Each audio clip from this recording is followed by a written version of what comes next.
Rossi Delta 125. So na-overhaul siyang wa sa oras, no, tungod sa sipyat gamay sa lahi nga shop ninugikan gipasin sa oil niya. Then ang gitanggal sa mekaniko kani diri sa tensioner, tanggal na mali. Pagbalik ang giuna pagtaod ang spring, sunod gani, so nabaliktad. So ang resulta, gawas ang spring dire nisulod sa ilalom. So mo na siyang hinungdan nga na overhaul ni, dili na siya makambya kay ang spring nga giunag taod na nasuksok ikaon sa gear. So dirito ni agi ang spring. So mo ni siya guys, ingat-ingat gyud sa pag-change oil, no, dire sa side.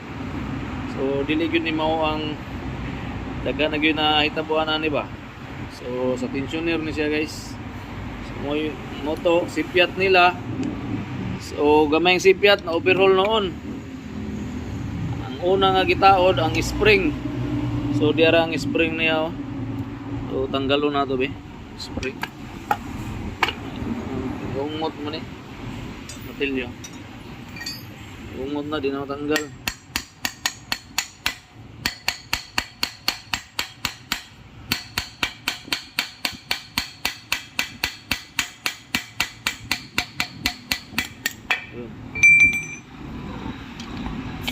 Ayun, araw.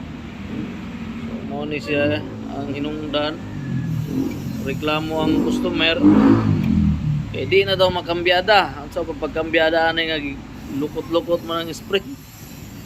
So mo na siya guys na overhaul og wa sa oras. So nara ang mekaniko no guys, so pag mo ni nagbungkag ani ro. So mo niya nakita.